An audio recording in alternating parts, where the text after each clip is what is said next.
In a post-apocalyptic world, Xiao attempts to hunt the sparrow for his sworn brother Li Yuan. Unhindered by the pouring rain, Xiao chases it through the forest, and though it is quick, Xiao is quicker. He carries it home, hoping to exchange it for a few days' supply of food, but he suddenly suffers a headache, which normally happens only at midnight. Though his peers say it is a simple headache, he knows it is much more than that.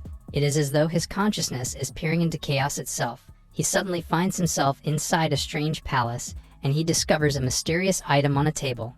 But before he can figure out what it is, he suffers another headache, and he awakens back in the forest. When a bandit tries to steal the sparrow from him, Xiao simply bonks in with his wok. However, he suddenly receives a quest window telling him to give his catch to someone else. Xiao reluctantly hands over the sparrow to the bandit. With the quest complete, his inner mind palace rewards him with a skill duplication scroll, allowing him to learn a copy of another person's skills. But now that the quest is complete, he has no reason to give up the sparrow, and he snatches it back from the bandit, leaving him very confused. Xiao returns to his settlement, Stronghold 113. However, he attracts attention for his bountiful catch of a single sparrow, but one of them dissuades the others, remarking that Xiao has a brain disease. Xiao takes his catch to Fugi, a local merchant, but when he is unsatisfied with the 900 yuan payment, Xiao threatens to go to Luli instead. Fugai is forced to meet Xiao's 1200 yuan demand, but he only has 1198 on him, and Xiao lets him keep the remaining 2. After buying some more supplies, Fubi tells Xiao not to kill the next sparrow he sees. Some nobles want a live one to raise and play with.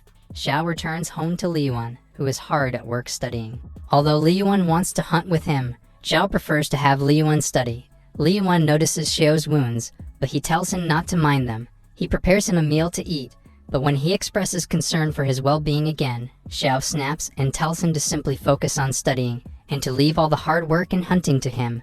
As Xiao sleeps for the night, he reawakens inside his mind palace. After exploring it for a while, he finds the quest he completed earlier today. Later, a woman attempts to enter the inside of Xiao's tent, but Li Yuan is ready with a knife to her throat. However, it is simply Yu, one of their acquaintances. She is concerned to hear about Xiao's wound, but Li Yuan tells her not to worry so much, considering that she is 8 years older than him. Li Yuan feels insulted, and she decides to leave, but she asks Li Yuan to tell his brother she was here. Xiao rouses from his slumber and tells Li Yuan not to bully her so much. However, Li Yuan suggests that Yu is only staying around him because Xiao is always successful at hunting, although he remarks that he isn't a decent person himself. Regardless, he tells him to stop picking on her. Xiao tells Li Yuan that he might possess a skill. Some people in the village possess certain skills. Li Yuan, for example, possesses an uncanny amount of luck. Li Yuan spots a shooting star, and Xiao warns him not to make any stupid wishes. The next day, Xiao watches by the window to listen in on Jinglin's lesson. When he dismisses the class, Jinglin reminds Xiao that he isn't allowed to enter the classroom, although he allows him to listen in, as thanks for letting him attend classes without paying tuition. Xiao gives Jinglin a cigarette. Jinglin has taken a liking to Xiao due to his curious nature. Xiao asks Jinglin where all the fabled technology of the world before the catastrophe is, and he replies that, just like knowledge, it is only in the hands of a select few. Xiao attributes this misfortune to the barrier or large walls that enclose them inside strongholds. He hopes that if the walls are gone, then science and knowledge can flow through them once more, and perhaps, in time, they can even rebuild civilization. However, Jinglin points out that as long as beasts on the outside pose a threat to humanity, humans will always seek refuge. The consortium needs the cheap labor provided by refugees to prosper, so they have no reason to break down the barriers. Furthermore, why give up something that gives them such an obvious class advantage? As Jinglin returns to resume class, Xiao suddenly gets a new quest, to teach others what he has learned. On the topic of survival skills, Jinglin asks what one should do if they encounter a pack of wolves. Xiao suggests one should choose a high ground that provides ample field of vision, and jokes that will provide the best burial ground. Strangely, the quest doesn't complete, and Xiao wonders why. He elaborates that fighting a wolf is no easy feat, and even he would likely die in a one-on-one fight. Hearing this, Jinglin allows Xiao to sit in for future lessons and assigns him to teach survival skills from now on. The quest completes, granting Xiao a total of 1 strength, ever so slightly beefing him up.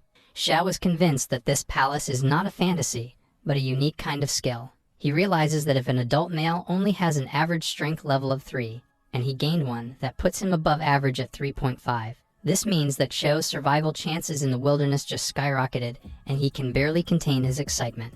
Liyuan asks Xiao if Jinglin plans to make him his successor since he was offered to be a teacher, and he replies that it's not necessarily a bad thing. However, the wilderness is his true calling, and he would prefer to pass on the teaching position to him. The pair encounter a group of mercenaries, and Xiao overhears them planning to go to Jingshan, a dangerous section of the wilderness. Xiao thinks very little of mercenaries, as they have very little experience on the outside, but he senses that one of them radiates a wild aura. Liyuan also hears them planning to meet with Fugai, hoping to ask for someone to guide them there. However, Xiao refuses to act as their guide, knowing the area to be far too treacherous. Later that night, they see that Yu has moved in next door to their home. Liyuan teases Xiao and tries to play matchmaker, but Xiao hurriedly pushes him inside. There, they discover vegetables and medicine under their table. Xiao mentioned that someone had previously left supplies in the same location, and Liyuan speculated that it had to be Yu, since he had told no one about his wound. Suddenly, they hear Yu crying out for help, and Xiao sees a man attempting to have his way with her. With his newfound above-average strength, he easily shatters the man's metal blade with his bone dagger, although his is also shattered. He tackles him to the ground and learns that he is the coal mine foreman, who was also responsible for leading an attack on a man who he knew was saving up money. Xiao wants to kill him right away, but a quest tells him to let the man go, and he reluctantly does so. He inflicts another wound and tells him to run to the clinic, and if he makes it in time, he will live. For completing 2 quests, he receives 2 basic skill duplication scrolls. Xiao makes a fool of himself trying to flirt with Yu, but she replies that she has only ever seen him as a little brother. Embarrassed, he gives Liyuan a noogie. Suddenly, he senses the typewriter in his palace typing away, and he receives a side quest. Due to losing his weapon, Xiao receives a side quest to replace it with a better one, but he has to collect gratitude.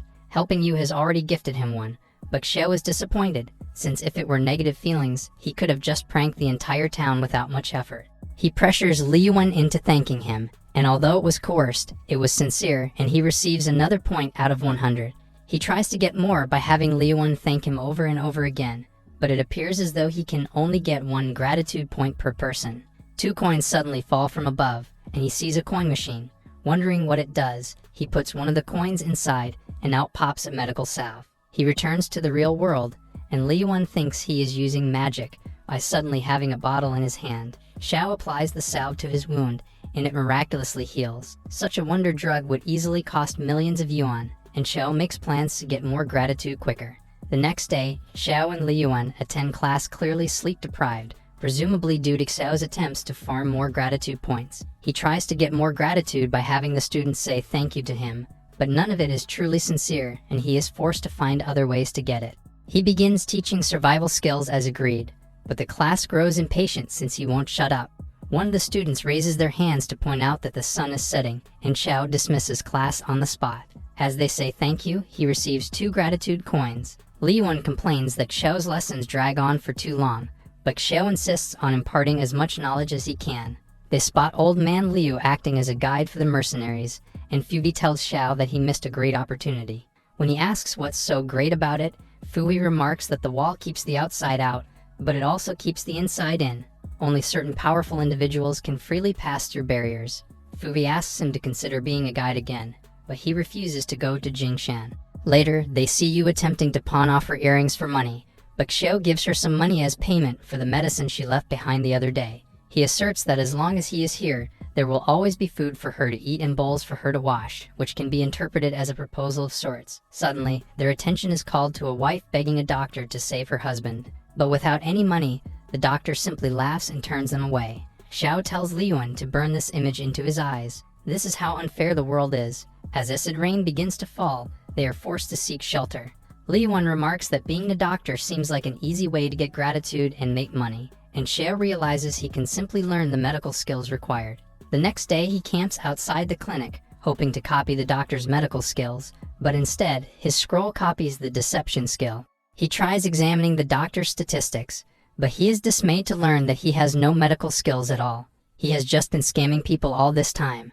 After taking out his anger on the doctor, he remembers the medical salve from the coin slot machine, and he decides he can open a clinic specializing in knife wounds. When Xiao returns home, he is surprised to find Yu sewing his torn clothes and having prepared some porridge. Seeing her sewing skills, he invites her to participate in his knife wound clinic, but this leaves her a little confused. That evening, Xiao counts the coins he earned over the past few days. Since 1 coin equals 1 medical salve, which equals to 3 persons healed, he can earn a profit of 2 gratitude coins. The next day, Xiao sets out again, collecting weeds so he can masquerade as a herbalist to explain his sudden possession of medical salves. As he pretends to manufacture medicine, he is dismayed that nobody is paying any attention to him. He calls out a man from the crowd to help him advertise his medicine, but the crowd remains suspicious.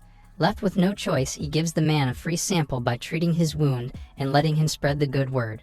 The next day, Fuvi shows up at his house, asking if he has any of that medicine left over. Xiao refuses to have a middleman involved, but Fuvi explains that the man Xiao treated, Iron Head, was curious about the medicine he applied, so he licked it. In the end, he and his wife did it, until morning, revealing his medicine doubles as a powerful elixir. He agrees to sell a bottle for 600 yuan, and when Fuvi says thank you, Xiao receives a gratitude point. However, the medicine isn't for Fuvi, and he presents it to an important-looking man.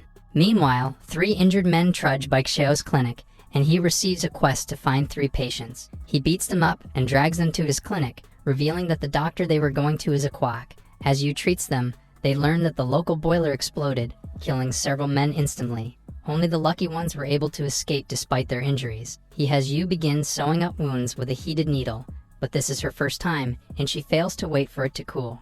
Xiao applies his special medicine and charges them 600 yuan, the same as the local doctor. One of the men tries to escape their treatment, but Xiao catches him and brings him back. Upon returning, 2 of the men's injuries have healed rapidly, and Xiao completes his quest, granting him 1 strength and 1 agility point.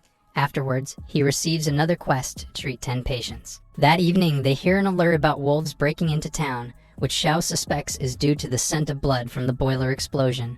They fear that they may be killed, but Xiao tells them not to worry, since they still have the stronghold at their backs. However, a thought crosses Xiao's mind. What if the walls were to fall one day? The doors of the stronghold swing open, and a military battalion streams out with guns on their backs. Xiao eyes the mercenaries greedily, knowing that if he gets his hands on one of their guns, he can use it immediately. Xiao tells Liyuan to stay with Yu tonight, and he runs out into the darkness. Oblivious to the wolf attack, a man tries to take a dump out in the open. He sees Xiao zoom by, and he wonders where he is going. Xiao arrives at the factory, still in flames. He observes the private army attempting to fight off the wolves, but they lose their nerve, and several of them are slaughtered. Xiao carefully avoids them and makes his way towards the factory proper, where he knows several guns are stored.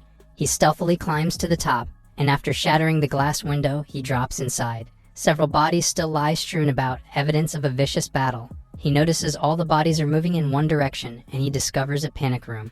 After knocking on the door, it suddenly lifts open, revealing Don Yang, the factory manager. Xiao slowly realizes that Don Yang barricaded himself inside the room and refused to let anyone else inside. Don Yang points a gun at him and offers to spare his life if he carries him back to town, but Xiao refuses. Knowing that Don Yang's gun still has its safety on, Xiao closes the gap in an instant, slicing his forearm and stabbing him in the chest. Don Yang offers to let him know where he keeps his money in exchange for sparing his life, but Xiao knows he is simply buying time, and he kills him where he stands. He loots Don Yang's handgun, along with 2 extra magazines, and leaves before the rescue party arrives. Xiao arrives home to Liyuan, but soon after, the military enters their area, demanding to know who left the town that night. Xiao is genuinely surprised, since he made sure to disguise Don Yang's wounds as claw marks, but he soon realizes that they are after his missing gun. The man who was pooping raises his hand and says he saw Xiao leave earlier, and the military move in to apprehend him. However, Fuvi intervenes and says that Xiao is under Boss Lu's personal protection.